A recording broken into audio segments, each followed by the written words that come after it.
Sat Sri Akal ji, welcome back to SKA Awaaz, Voices that Inspire. Today's episode is a really special one because we're talking about strength in its truest form, discipline, resilience, and representing Singapore at the highest level. I'm really honored to have with us Sarvindar Chopra, a former national athlete and weightlifting champion who has represented Singapore at the SEA Games, even winning gold medals and bringing home multiple medals for the country. What's even more inspiring is that Sarvindar didn't just compete in one sport. He's one of those rare athletes who has been involved in multiple sports, including athletics, weightlifting, and even judo, showing just how versatile and driven he is. Today, we're going to talk about his journey, what it takes to compete at that level, the sacrifices behind the scenes, and what keeps him going even today. So let's get into it. Sat Sri Akal, Sarvindar ji. My pleasure to be here. Let's just start off with your childhood. How do you get into sports? Okay, I grew up in Kim Kiat Avenue, the good old kampong days, where Toa Payoh never existed. Okay. We were the people who saw the bulldozers rolling in, and the kampongs turned into into Toa Payoh. Okay. And we were brought up in that way. We used to run, and get chased by the farmers when we used to steal the guava, fish in the ponds, chased by farmers, and we built up our strength and our versatility from there. Then there was a playing field. We used to play soccer, fly kites, chase the kites. When we lose the kite, for that 5 cents kite, we used to do anything. All right. Not like today. Yeah. Okay. And that's where we started. That it was a dream to do something and become something. In primary school, I never excelled, but then in secondary school, I got into athletics. Yeah. Discus throwing, running. I ran the 100 meters, I ran the 400 meters, I threw the discus. I was a national champion for discus. And then represented Singapore in the schools international in discus in Ipoh, where I won the gold medal, my first gold medal in athletics, first and only gold medal in athletics. But then I continued with athletics was always my first love. Okay. Then while waiting for my O-level results, I decided to join the judo with YMCA, where I also got a black belt in judo. Come 1973, I was selected to represent Singapore in the Siap Games. Those days it was called the Siap Games, Southeast Asian Peninsula Games. Okay. I was a washout. Stage fright, I just couldn't move, I couldn't throw. Despite the fact that I was holding the national record and just couldn't move. Okay. But I continued. All right. Going back to athletics, how do you get into athletics? Was it something that was talent spotted by a teacher? This is a very interesting story. I was bored of my lessons in Sec 2. Right. So I skipped class and went out. Now I said, how do I get back into the class? Then I saw the heats going on for the javelin. Javelin. So I joined in. I got the 3rd prize for javelin. Wow. But I never made it in javelin eventually. But then I continued with. Then I switched to discus, where I got. I won. I was selected for the finals. Finals were on the school day. Then with a little bit tips from my father, I made it. I won the school the gold medal. Was your father an athlete as well? My father was running. Off and on, but not that high level. But my father was a big inspiration. Okay. Even when I was throwing in Farrer Park, he will come with the scooter, stand in one corner and watch me throw. So if that's inspiration that you get, your father watching you perform. Even school days or even national athletic days. So father was a big inspiration. So the tips that you mentioned, was it technical tips on how to it's throw just better? like how to hold the discus. Then after it came along Eknath Mani, whose national record I broke. Okay. Then after Dr. Chen Yua, the late Dr. Chen Yua, who's a very big inspiration, said he passed away at a very young age. And these are all big inspirations. These are the ones who is telling you young fellas have got no blood in you, you got no power in you. But that was what inspired us to move on. Today you tell the young athlete this one, he'll tell you 4-letter word and ask you to go. They will crumble. No, not crumble. They'll tell you off. Okay. They tell you, the 4-letter word and ask you to go. I've seen it for myself because I tried the same technique on the young athletes. It never worked. Never worked. You get told off. Okay, that's a pity. So then from there, it moved on. Athletics, selected for Siap Games. Of course, it went on. Then 1985, I didn't make it to Kuala Lumpur, the Siap Games again. Then 1976, I decided to build up my power. I found that I had strength, but I had no power. I had no power in. I had the power, but not good technique. So I thought build up more power so that I can go further. Okay. So that leads us to weightlifting. So weightlifting, it seems like you were talent spotted by someone. No, let me come to that Alright. also. So I decided, I was also the secretary of my club, Swift Athletes Association. Okay. So I used to go to Singapore Press, Michael Quay, who was then the secretary of weightlifting. And I asked him, I said, I would like to, join the weightlifting for just building up power. Okay. So he sent me to Evergreen Bodybuilding. If you remember, Evergreen was on the way up to Singh Sabha on the right. If you walk up, it was on the right, it's no more there. Okay. But I used to go there. So I was channeled to go there and see Tan Hao Liang. So Tan Hao Liang, I started training under Tan Hao Liang then. But it was more of a selfish motive to build up power for athletics. Okay. But eventually I got selected into the team. Alright. Then 1977 I got selected for weightlifting for the SEAP Games. For the SEA Games, then became SEA Games. And I appealed to the Olympic Council to let me compete in the SEA Games for the discus and athletics. Sorry, for the discus for athletics and for the weightlifting. Okay. Athletics I broke the national record, but finished fifth, I think. Yeah. And weightlifting I got 2 silvers and a bronze. Yeah. So that was my first outing in weightlifting. And now backtrack to 1976, judo. I was selected to represent SAFSA in the national meet, where we won the championship, and I was selected to represent Singapore for the ASEAN Invitational meet, Okay. where I won my gold medal Wow. for judo. Judo. But I found it was a bit too much for me to handle, so continued with weightlifting. Okay, so you dropped judo along the way in 1976. 76, yeah, because I can't continue with too many sports, and how to concentrate with work and all these things. Yeah. In the army, you could do anything. You get the time off. So when you're in working life, you got to balance it. So weightlifting training was normally after work, so it was easy. Yeah, that leads us to a very interesting point as well. You're competing in 2 different sports in the SEA Games. How do you manage that? Okay, The training and the permission given was that because I qualified for weightlifting, so as long as competition was after the weightlifting, I was allowed to compete. Okay. But as I said, it didn't go far. Again, technique problem. You have all the strength in the world, but you don't have a technique. You cannot push the implement as far as you want. So that's how, then after that, 1979, Jakarta only weightlifting, three bronze medals. Jakarta, 3 silver medals. Jakarta was a sad thing because weightlifting is one sport where you know who your competition is. And I tried to change my body weight class because I knew I couldn't take on the Filipino in my class. Okay, the Filipino was too strong. Forgot his name now. Okay, so I wanted to move my class to one class over to take the Indonesian on. Can you give us a bit more explanation on the classification? You see, those days, 100 kilos and below was 100 to 110 was heavyweight. 110 above is super heavyweight. Okay. I was about 105 kilos. Then. Okay. So I had to bring my weight to 110 kilos to complete in the super heavyweight. Okay. Just to avoid the Filipino. Okay. But I couldn't make it. I tried to eat, and then at the end I saw food. I wanted to puke. So at the end I landed up in the heavyweight section where I got 3 silver medals. But looking at the result of the super heavyweight, my result was better than his. So it was like getting the medal and crying that all my effort to build up my body weight couldn't do that. But 5 kilos was a bit too much to move. Half kilo, 1 kilo, you can do it. Yeah. So just like boxing, also there's a body weight. That's why you Yes. notice they wear a jacket to cut the weights down and things like that. Yeah. So in terms of that 1977 SEA Games, 2 silvers and 1 bronze for weightlifting, but you mentioned athletics is your first love, and you finished 5th without a medal. Yeah. What was your immediate reaction?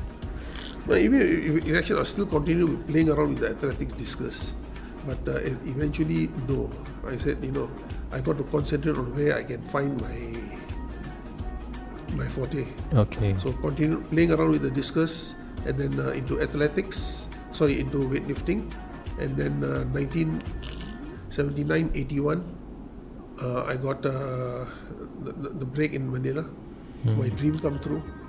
Because a dream for an athlete is to stand on the winner's podium to hear the vibrating sound of the national anthem. Yeah. And that was where brought tears to my eyes. The first one, as I said, the snatch, I lifted the same weight as the Filipino, but just loss on body weight. As I just explained earlier, that the person who is lighter will win. He's classified as a stronger person. Okay. So when we went into the clean and jerk, I told my coach, whatever he calls, we call, because you only lock 3 lifts, you cannot go more than 3 lifts. So I said, whatever he called on the last lift, we call 2.5 kilos higher. So if I go on the same weight, we lift the same, I'm going to lose. So that's how I secured the gold medal in the in the clean and jerk and the total. And the total, which means, and they were awarding 3 medals for the total as well. So I got a gold medal for snatch, I got silver. Yeah. Gold I got for clean and jerk, and for total I got a gold. Okay. So giving it 2 golds and a silver. Oh, that's fantastic. Fantastic achievement. Let's talk about your preparation towards the gold medal. Okay, after 79, I found I got a fighting chance to make it. Right. So I was putting more diligence, training morning, evening sessions, going to the National Stadium. Those days, National Stadium had a gym. In Tan Hao Liang, he was the supervisor in the gym. I used to train in the morning, evenings, and then with the team training at that Havelock Community Centre, which is no more there as well, which is MOM now. And we used to, in Havelock Road, we used to train there, continued training. And then 3 months prior to the games, I sent my wife and my son to India. Yeah. How's that? Like? No, impossible, because you know why? With the wife around, you go back, you get nagging. Okay? Your son is so young, you this thing. So I said it's about time, you go to India 3 months, I will have more concentration, because you need that. And weightlifting is one, just like golf, you need focus. If you're not focused, you cannot move. Because one off day you can't lift. What you can lift 150 kilos today, on an off day you can't lift 100 kilos or 50 kilos. Because your technique is out, your focus is out. So concentration, focus is very, very important. And in terms of diet, what kind of diet were you keeping? Diet, I was only going for vitamin pills. And I'm not the type who will take chunks of meat. So I was having every other day a chunk of pork chop, okay, and other day tofu, high protein. So that was basically what to build up my protein. No other ways, no other stuff. Right. No other like supplements. No supplement other than vitamins. Other than vitamins. Yeah. Okay. Now you were also in this time working in your family business. Was that beneficial to your preparation? Well, I was going after office hours. After office hours, I'll take the scooter. We were training at Havelock Community Centre, so there's not a problem. Your family business was located at? Bras Basah Road those days. Bras Basah Road. Okay, so that's quite close by. Yeah. And in your family as well, how was their support towards you? Well, as I in said, my weightlifting? father was very, very supportive. The others were just, okay, well done, that's about it. And of course, relatives will say, weightlifting will impede your growth and things like that. The same thing what relatives will tell you, you cannot run away from that. Even when I started training, playing with weights, when I was for discus, he'll not grow tall, because I started playing with weights when I was in primary school, secondary school, primary school, to build up strength. So there's always some Indian chief to tell your parents not to do it, that you shouldn't be doing it. Yeah. But it did not affect your growth at all. No. Yeah. Genetically, my family all are tall. And your siblings, were any of your siblings into sports as well? No, none. Okay, so only you. Yeah. Right. You talk about your struggles. Any other struggles that you face? Sending your wife and kids over to India, do you define that as a struggle? No, it was more of peace of mind. Okay. So because you want to train, you got to have a clear mind. So I said, you just go to your family. If you read one of the articles, it will be probably written that, I had to send her because if not, I cannot concentrate. Okay. But there were days that I used to come back home and because I staying in Bedok and all the way from Havelock Drive, sitting in that position for scooter, right? You come home, legs were jammed. So I'll scream, they'll bring a glass of warm water with salt just to drink and stretch my legs to go in. There were times I had to crawl into the house. Oh dear. But training was rigid. We were doing on a high intensity traveling as good as 25-30 tons a day. If you do multiply, in fact, it's 25 to 30 tons a day. So it's not little. Anything you did to protect your joints? It could be... Important is you got to warm up and warm down. Okay, touch wood, I'm 74 in 2 weeks' time. Nice. But my joints are still holding. Very good. I know people at 45, 40, 50 go for joint surgery. Yeah. Okay, so important thing is warm up, warm down, and then the rest, hope nothing will happen. I know a lot have gone for joint surgery. Okay. Mine have held back because I was squatting as much as 220 kilos at a time.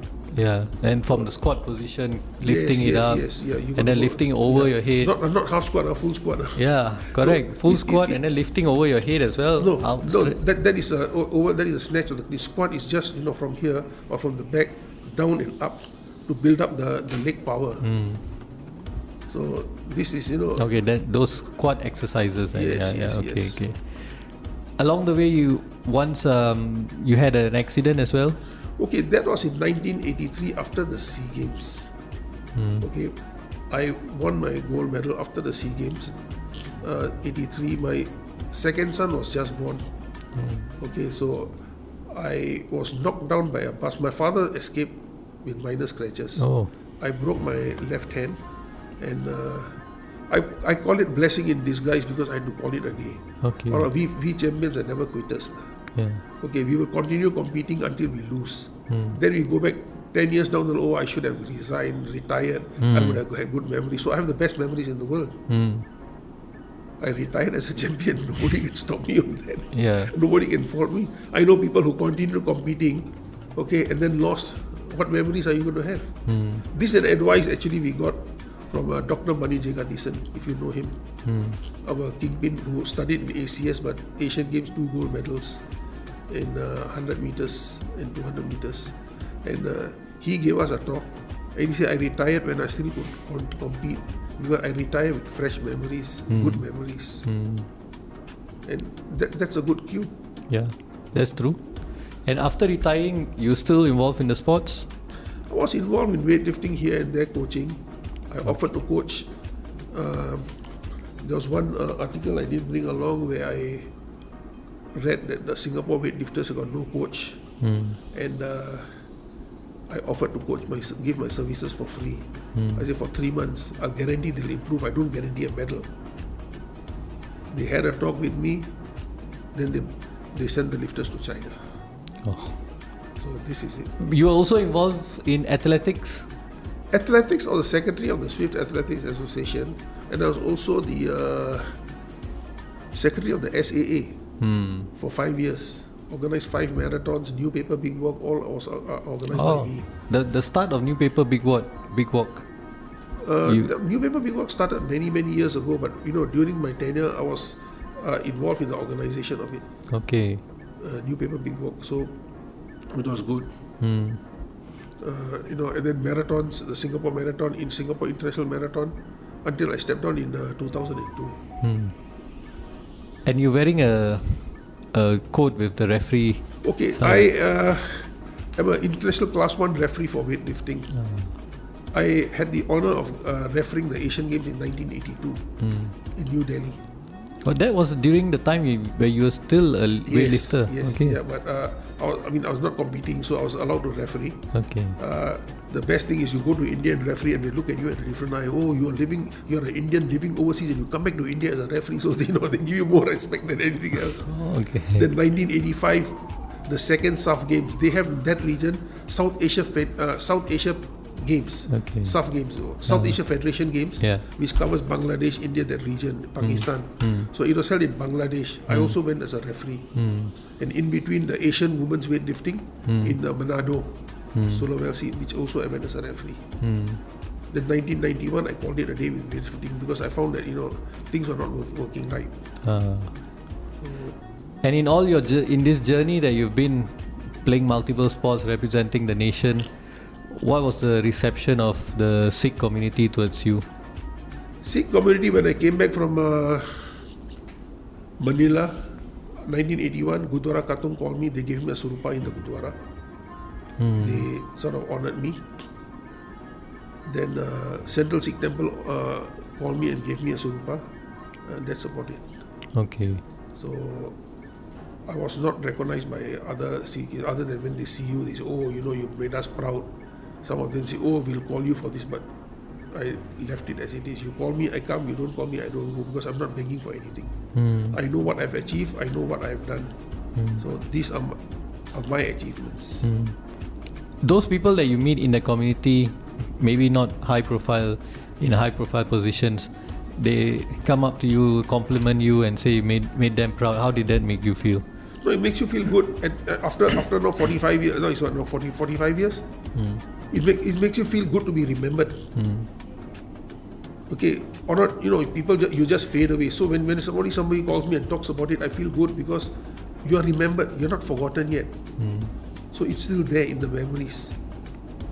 Just like now, Singh Sabha, when they had their 100th anniversary, they featured me in their book. Wow. So it feels good. It makes you feel proud. And then the Singapore at 50, 56, I was featured there as well. Okay. So then, one or two other organizations where I was featured and recognized. I was recognized by the Singapore Indians, which was organized by Anandanji, okay, where he wrote about the Singapore Indians at large, where I was also mentioned there. So this is, memories. These are good memories, and it's good to be remembered. Yeah, true. Alright, on that note, let's talk about representation.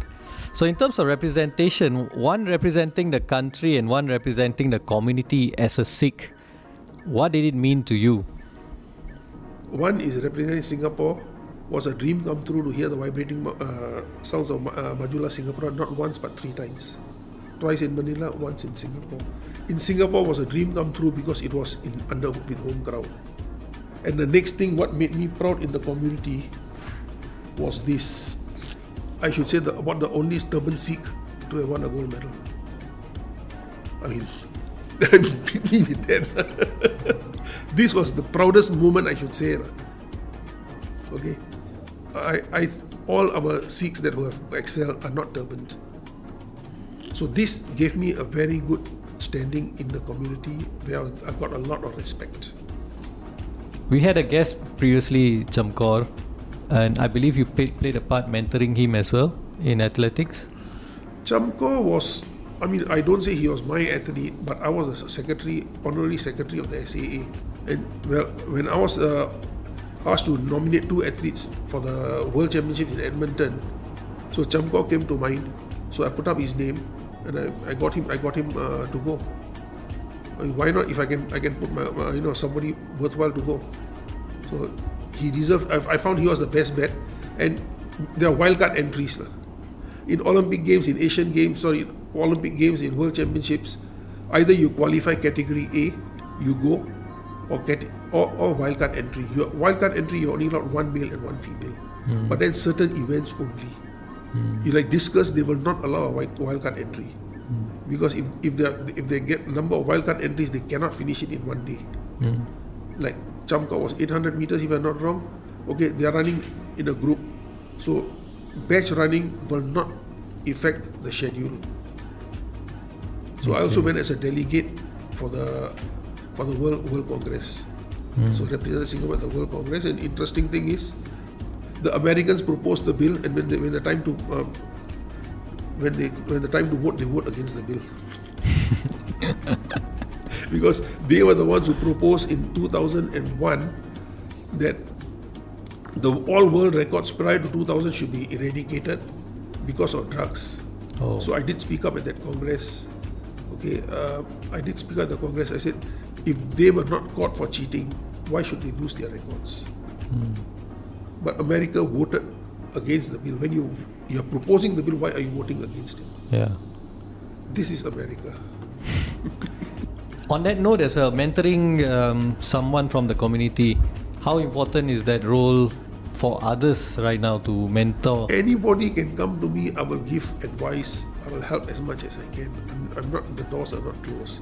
Of course, I'm not in a position to go more than that. But I can give advice, what to do, what not to do.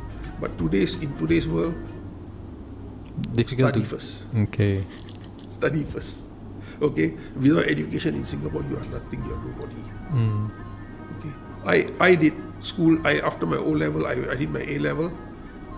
Just to let you know, I did my BSc in 2001. I qualified. Wow. Then while doing my weightlifting and all, I was attending classes, and I did my BSc in business administration, and I got my degree in University of Wales, Bangor, in 2001. So get it first, lah. To build up your career first, because nobody is going to help you. And in Singapore, if you don't have a paper, you are a nobody. That's sound advice. But do you also feel that in our community that people don't really come forward to help young athletes, especially from our community? I really not been seen. I mean, I don't see anybody that is interested in all this. They're all interested in personal gain, self-propagation. Okay, build up their own selves. They want self-praise. What are they doing for the others? Yeah. Nobody is doing anything. Nobody is doing anything. I mean, those days, if I remember when we were young, there used to be Khalsa Sports Day. What happened? Other than Khalsa Mela. Khalsa Sports Day was held as a very big affair at Farrer Park Stadium. Very big affair. Nothing. They started 1 or 2 years with the Punjabi school. 1 year, 2 years, finish. No follow-up. So you cannot groom or find talent if you don't have all these things. They are left it to the schools to groom and find their talents. So what are they going to do? For me, any athlete who comes to me, I'll say, live your dream. That's exactly what I will say. Dream high, dream big, live your dreams. Don't let your dreams go. You will achieve what you want. You aim for the sky, you'll reach the top of the skyscraper. But if you don't aim high, you're not going to reach the ground floor also. Anybody is welcome to come. Okay, the next one I'm looking at my grandson. I'll see if he's interested. How old is your grandson? My grandson is in primary 1, Okay. so just coming to 7.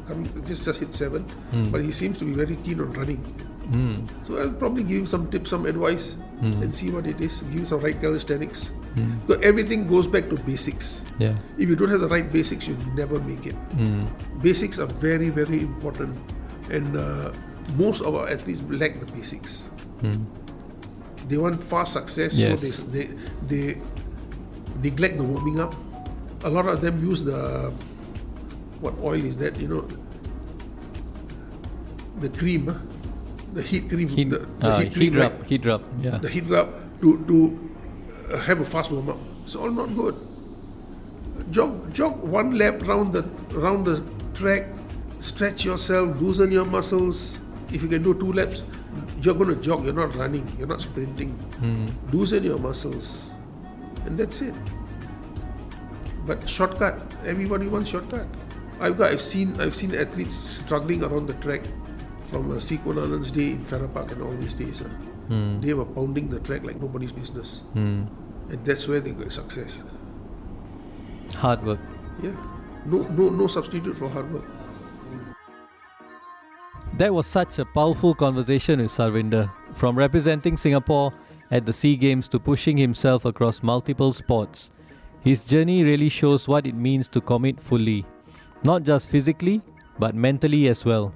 And I think what stood out most is that even after achieving so much, he continues to give back and inspire the next generation, reminding us that success isn't just about medals, but about impact. Thank you, Sarvindar, for sharing your story with us. Truly inspiring. And to everyone listening, if this episode resonated with you, do share it with someone who needs that extra motivation today. We are on Spotify, YouTube, Apple Podcasts. Don't forget to follow SKA Awaaz, Voices That Inspire. More real, inspiring stories coming your way. Until next time, stay strong, stay grounded, and keep pushing forward. I'm Sarvindar. Sat Sri Akal.